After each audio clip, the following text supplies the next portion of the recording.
Selamat pagi anak-anak ibu, apa kabarnya hari ini? Ibu berharap anak-anak ibu semua dalam keadaan yang sehat. Nah, hari ini ibu akan memberikan materi yaitu tentang tema 8 subtema 2. Tema 8 adalah lingkungan sahabat kita dan subtema 2 perubahan lingkungan. Pada subtema 2 ini, ibu akan memberikan penjelasan itu tentang siklus air tanah. Sebelum ibu melanjutkan tentang pelajaran subtema 2 tentang siklus air tanah, ibu akan mengingatkan kembali yaitu tentang pelajaran kita subtema 1 tentang siklus air. Kemarin ibu sudah memberikan tugas tentang membuat siklus atau daur air. Apakah anak-anak ibu sudah menyelesaikannya di rumah? Jika sudah, boleh sambil diperhatikan dan ibu akan menjelaskannya. Siklus air itu awalnya itu terjadi adalah adanya penguapan air dan penguapan air laut dan penguapan dari tumbuh-tumbuhan.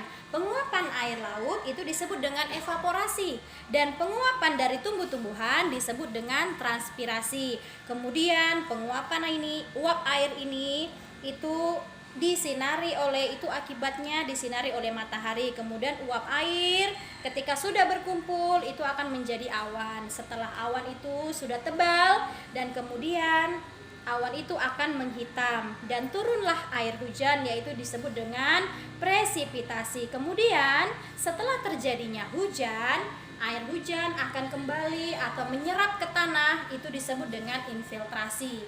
Kemudian anak-anak ibu, nah air yang turun ke tanah ini akan kembali lagi ke sungai. Aliran sungai akan berkumpul dan kembali ke air laut. Disitulah terjadinya siklus air tanah. Siklus air tanah terjadi karena adanya air hujan dan menyerap ke tanah. Penyerapan itu kemudian kembali ke air laut.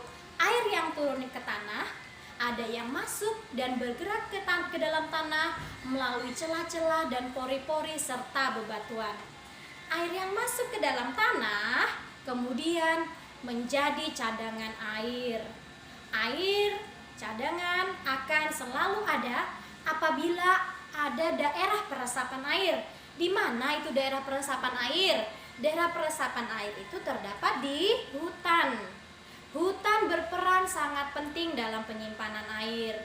Saat ini hutan banyak yang gundul karena terjadinya penebangan liar dan juga adanya pembakaran hutan. Oleh karena itu, kita harus senantiasa menjaga kelestarian hutan. Nah, sedemikian penjelasan dari ibu tentang siklus air tanah. Saat ini anak-anak ibu tugasnya adalah melihat lembaran yang sudah ibu berikan kemarin, catatan dalam bentuk latihan dari tema 8 subtema 2. Silahkan dikerjakan. Setelah dikerjakan bisa dikerjakan di buku latihan, kemudian jawabannya bisa dikirim kepada ibu. Terima kasih anak-anak ibu, tetap menjaga kesehatan. Tuhan Yesus memberkati. Sampai jumpa.